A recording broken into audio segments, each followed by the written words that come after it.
It started with a simple question, one of those offhand comment people make during quiet moments, not expecting real answers. We were on our lunch break, sitting beneath a rusted patio umbrella outside a sleepy little diner in Cross Hollow.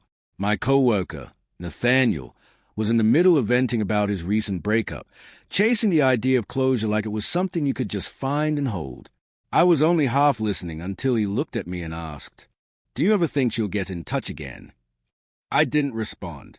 Not because I didn't have an answer, but because I knew the answer far too well. For years, I'd been building a life like a jigsaw puzzle with one crucial piece missing, the one shaped like Rhino. I wasn't angry anymore, just worn out from reliving how it all unraveled. Tired of telling people, no, we didn't stay in contact. Exhausted from pretending that her name didn't still echo somewhere deep inside me whenever everything else went still. That evening, I went home like it was any other day. Same kettle whistling, same golden sunset melting behind the trees, same pair of worn slippers waiting by the couch.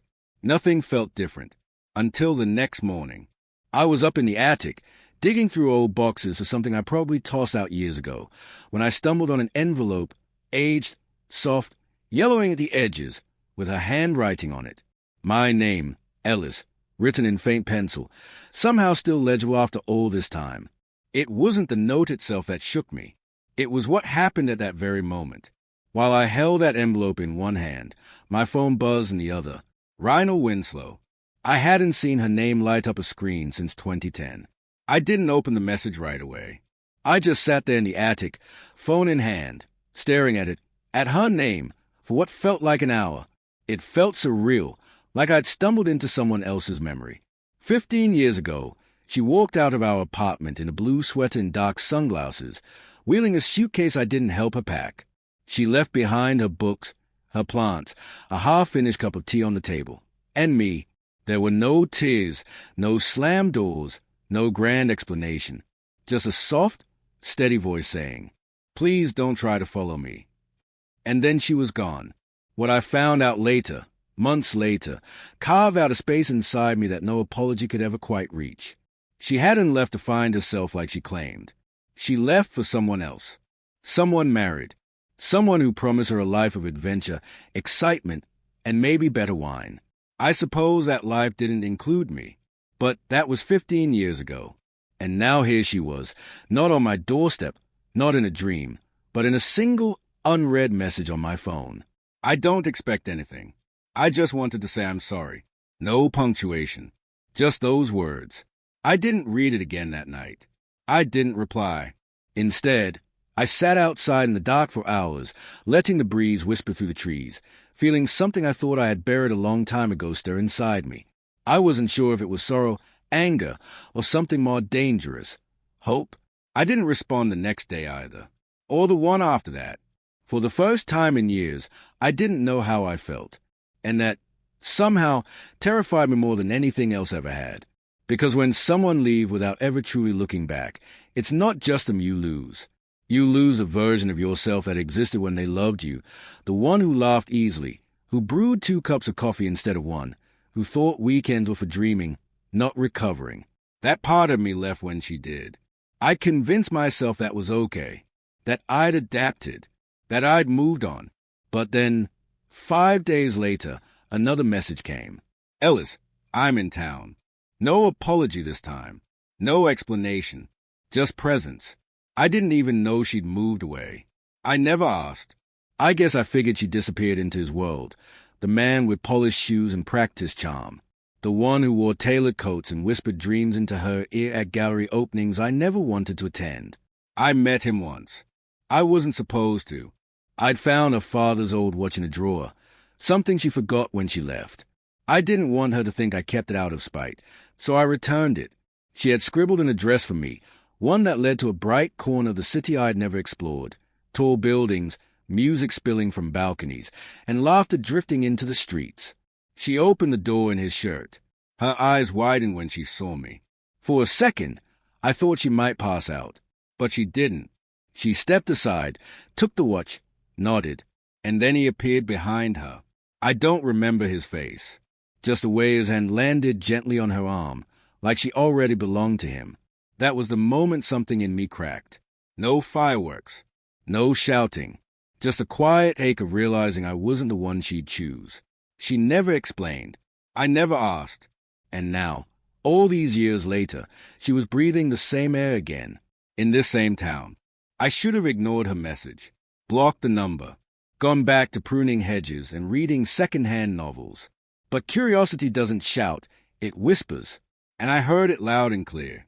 I typed just one word. Why? No greeting. No context. Just that word I'd carried with me longer than I cared to admit. Her reply came minutes later. I've been trying to find the courage to answer that for 15 years. I stared at the screen like it might burn through my hands. Part of me wanted to laugh. Courage? She had courage enough to walk away. Courage enough to follow someone into a life that didn't include me. And now she wanted to claim this.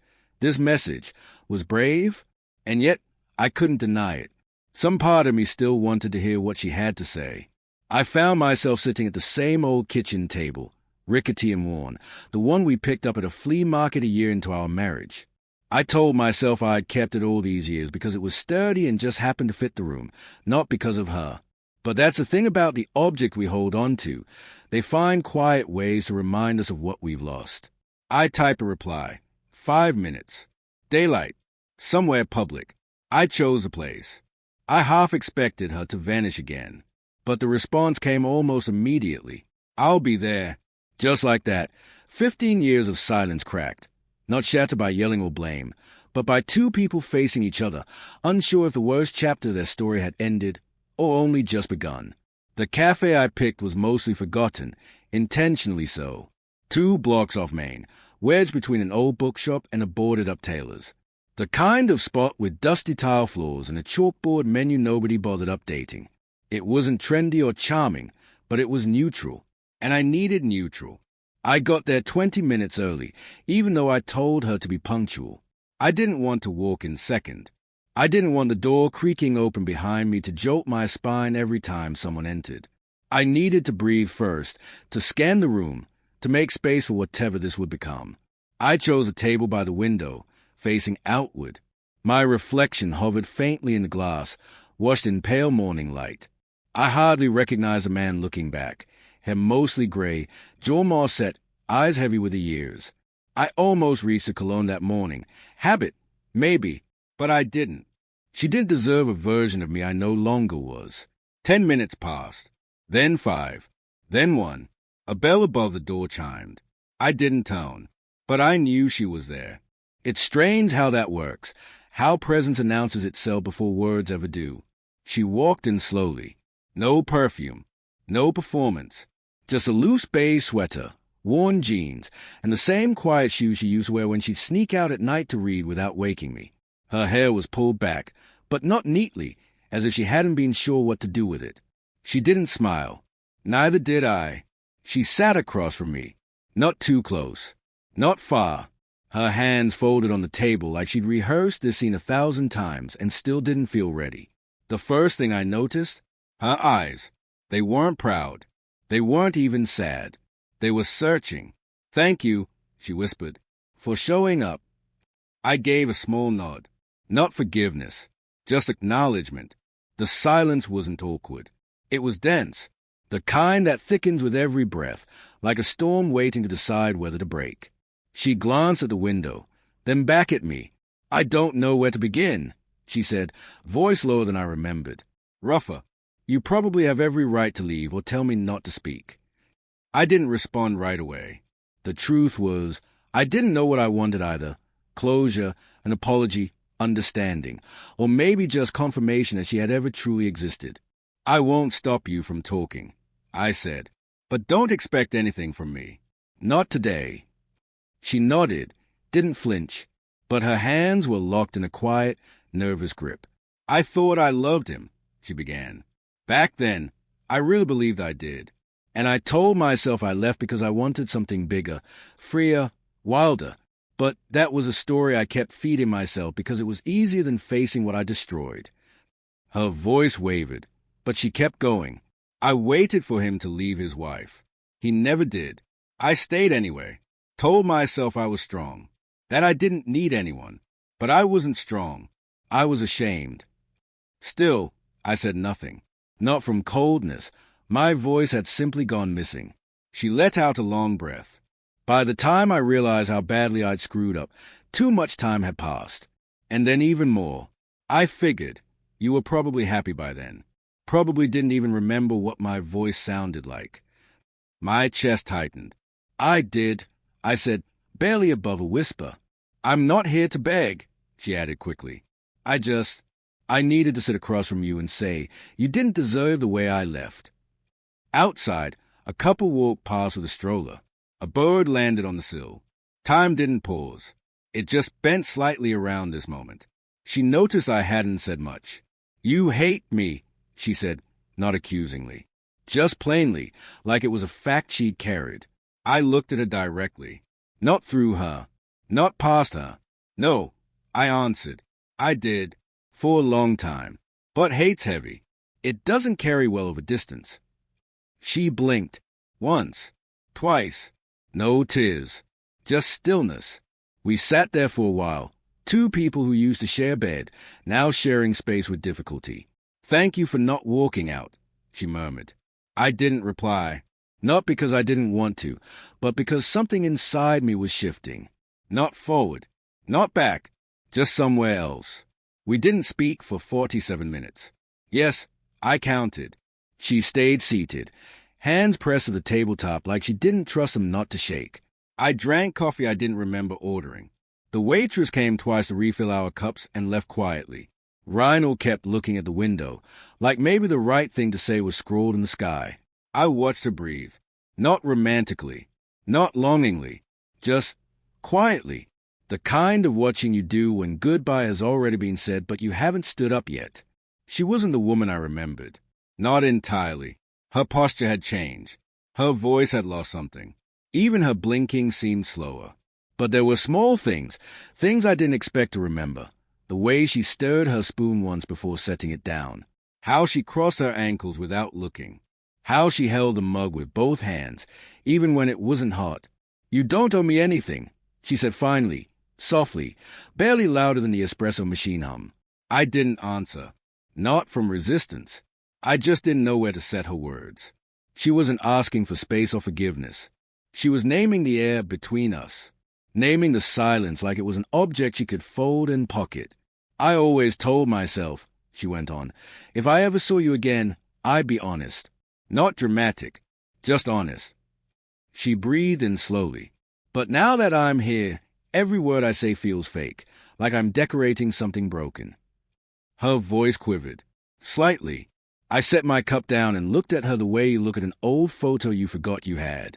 The kind that unlocks a scent or a season or a version of you that feels unreal. You hurt me, I said. I know. You didn't look back. I couldn't. That answer cut deeper than I expected. She didn't explain, just stared into her coffee like it might offer a version of her that hadn't left. I didn't know what I hoped for from that day. An apology wrapped in old perfume. Maybe. A wave of explanations, twisted reasoning, romantic regrets. But she gave none of that. She gave only herself. Unpolished. Uncertain. Outside, the breeze stirred. The cafe door creaked. I think about that morning a lot, she whispered. The day I left. I replay it in my head, but it's always silent. Like watching a movie with the volume off. You didn't chase me, she said. No, I replied. She nodded. Quiet acceptance. I think that's when I knew. How far I'd already lost you. That truth landed like nothing else could have. We didn't speak for another 10 minutes. But for the first time, the silence wasn't harsh. It was simply honest. The last thing she wrote before vanishing again was quiet, almost careless. I don't expect a reply. Just, I'm still here. Still where? Still who? That was always her trick. Saying just enough to open a wound, never enough to help it close. She had a talent for speaking in ellipses, for leaving me with unfinished echoes instead of anything real to hold on to. I almost replied. My fingers hovered over the keys. Do you remember the green chair in the corner? I typed, then erased it. Because it was never about the chair. It was about how many different versions of someone we carry around, and how impossible it is to know which version of you they kept, if any. Morning arrived with no wait, no sign she'd existed yesterday. No follow-up, no apology, just a wrinkled receipt in my jacket pocket, 2 paper cups for dollars and change, and a silence that had lasted longer than some marriages. I didn't expect her to reach out again. Part of me hoped she wouldn't. But that didn't stop me from checking my phone every couple of hours, not out of hope, more like muscle memory. Somewhere inside me, something had shifted. It wasn't grace. It wasn't longing. It was smaller than that, quieter. The strange ache of being remembered by someone who once decided to forget you. That afternoon, I ended up at the lake. Not on purpose. I just needed somewhere that didn't belong to her, or to the man I was back then. The sky was smeared in gray, the water dull like metal. A couple sat nearby, sharing chips from the same crinkled bag, shoulder to shoulder like they didn't need to earn each other's presence. Once, that kind of closeness was instinct. Now, it looked like something I might need subtitles to understand. I stayed on the bench, brought a book, never opened it, just sat there and watched the water, watched the ripples come and go, watched a family of ducks glide through, unbothered by anything beyond the surface. And somewhere in that stillness, a realization finally surfaced, something I hadn't been able to name in the cafe. Rhino hadn't asked me a single thing. Not how I'd been, not whether I'd found someone else, not if I still hated her or if I ever thought of her at all. She told her story. She left the rest blank. And that silence, that intentional refusal to ask, kept circling in my mind. It made me wonder what questions she couldn't bear to hear answered. That evening, I stood in front of the hallway closet, staring at a box I hadn't touched in over a decade. No label. Didn't need one. I knew what was inside. I pulled it down, lowered myself onto the floor, cross-legged like a child, and opened it like I might trigger some hidden detonation. Inside, Polaroids. A birthday card I never gave her. A honeymoon postcard we never mailed. I didn't cry. That man, the one who used to cry for her, who'd lie awake trying to rewrite the ending, he was long gone. What hit me wasn't grief. It was distance. Emotional, not geographic. Like I was sifting through someone else's memories, trying to understand the plot without having seen the first half of the film. One photo stopped me. A Sunday snapshot. I was barefoot on the porch, Jasper at my side, laughing mid-breath as she caught the moment off guard. My hair was longer then. There was a faint scar on my temple from installing a wind chime she insisted we buy. The photo didn't capture happiness. It captured trust. The kind that only comes before betrayal teaches you not to hand it out so freely. I returned the photo to the box and closed the lid slowly, not out of longing, but because I finally understood. She hadn't come back looking for closure. She came because something else in her life had cracked, and she needed to touch the last place that once felt whole. But I'm not that place anymore. And I think, deep down, she knew that. That night, I did something I hadn't done in 15 years. I sat at the kitchen table, pen in hand. No phone, no screen, just paper and the sound of my own breath. And I started to write. Not to send, not for her, just to write, as a man trying to map the space between who he used to be and the man he had to become. I didn't start with day. I didn't sign it. I just let the words come. Uneven, disjointed, drifting between memory and clarity. I wrote about the silence, about the air shifting the second you walked into that cafe, about the hollow in my chest that no longer ached, but hummed, and somewhere in the middle of the page, I wrote something that caught me off guard.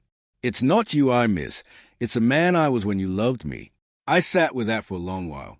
Didn't cross it out, didn't add to it, just let it settle. The door to her place was heavier than I remembered, one of those that drags near the bottom, like even the house was reluctant to open up. Still, I pushed it open, lingering a second too long with the key in my hand, as if letting it go meant agreeing to something unspoken. She wasn't there yet. This meeting had been her idea. Not another cafe. Not somewhere crowded or easy to leave. She said she had something to show me. Something she didn't want to explain over coffee or through a screen. I hesitated when she asked. Told myself the cafe was it. A one-time thing. But curiosity has its own kind of patience. It waits under phrases like no pressure and only if you want to. The apartment was on the third floor of a quiet building, perched on the edge of town. No cars, just trees, rooftops, and the distant sound of a passing train. It felt like a place designed to be temporary, a stopover, not a destination. She'd left the door unlocked. I walked in alone. The air held a faint trace of cinnamon, and something harder to name, not quite memory, not quite dust, but something in between. No photos, empty bookshelves, a jacket on the back of a chair, two mugs upside down on the counter. She'd cleared the space, whether out of consideration or unease, I couldn't tell. On the table sat a journal, closed, with a pressed yellow flower marking a page. Not for aesthetics, for meaning. The journal's edges were worn soft, like it had been opened too many times to count. A part of me wanted to reach for it. Another part felt like touching it would cross some invisible line. I sat down, stiff, upright, alert. The room wasn't tense, but it wasn't welcoming either. It was neutral, stripped of warmth. The kind of quiet that amplifies every sound, like even your breathing is a choice. 20 minutes passed before the door opened. I didn't look up at first. She walked in slowly, holding a bag in both hands. No makeup, no jewelry, sleeves rolled up, eyes steady. She looked at me like she'd already been watching, like she never stopped. Without a word, she set the bag down and pulled out an envelope. Thick, unsealed. I didn't know if I'd ever give this to you, she said. I wrote it 8 years ago, then rewrote it last year, again last month. She placed it on the table, not handed, not offered, just laid it there gently. I didn't send it because I thought it would be selfish, she added. I still think that. I didn't reach for it. She didn't urge me to. We sat like that, not at odds, but not aligned either. Parallel, surrounded by all the things she hadn't said. And slowly, without any dramatic realization, I understood. This wasn't about making amends. She hadn't come to mend what she broke. She wasn't after forgiveness. She wasn't even trying to explain. She just wanted to be seen, maybe for the first time since she walked away. I looked at the envelope, didn't open it. Instead, I asked her something I never thought I would. Do you regret it? Leaving? She didn't answer right away, just breathed, then tilted her head slightly like she was listening to an echo only she could hear. No, she said quietly, but I regret how easily I convinced myself I had to. And somehow, that answer, that raw, stripped-down truth, hit harder than any apology ever could. I didn't nod, didn't offer comfort. The envelope remained untouched. But in that moment, I realized understanding doesn't always come through explanations. Sometimes it's just about showing up. And she had, and so had I. We didn't talk much after that. She didn't try to explain the years. I didn't ask her to. Eventually, she stood and filled a kettle with water. The gas hissed, the flame clicked on, and the room warmed, not with heat, but with presence. She placed 2 mugs down. Didn't ask how I liked mine. Got it right anyway. We drank in silence. No tension, no script, just the odd, quiet comfort of being in the same space again. Not trying to fix the past, just honoring the fact that we'd both survived it. We were different, but something between us hadn't been broken. It had only gone quiet. Later, I picked up the envelope. Still didn't open it. Not yet, I said. She gave me a small, real smile. That's okay. I asked if she still walked early in the mornings, the way she used to when sleep wouldn't come and the world felt too loud. Every Tuesday, she said. Sometimes Thursday. There's a trail behind the building, winds through the trees, ends at a clearing most people never find. I nodded. Maybe I'll join you sometime. She didn't respond right away. Just looked at me with a softness I hadn't seen in years. Not nostalgia, not longing. Something else. Like she was seeing not who I was, or who she remembered, but who I might still be. Not a return, not a beginning, just peace. That night, I drove home with the windows down. The air was cool and, for the first time in a long while, it didn't sting. I didn't dwell on the years we lost. Didn't rewind the conversations we never had. I just let the quiet unfold around me, the road humming beneath the tires, the night stretching out ahead. When I got home, I placed the envelope on a shelf beside a few others, letters from my father, postcard from friends, notes I've kept for reasons I can't always explain. I didn't open it.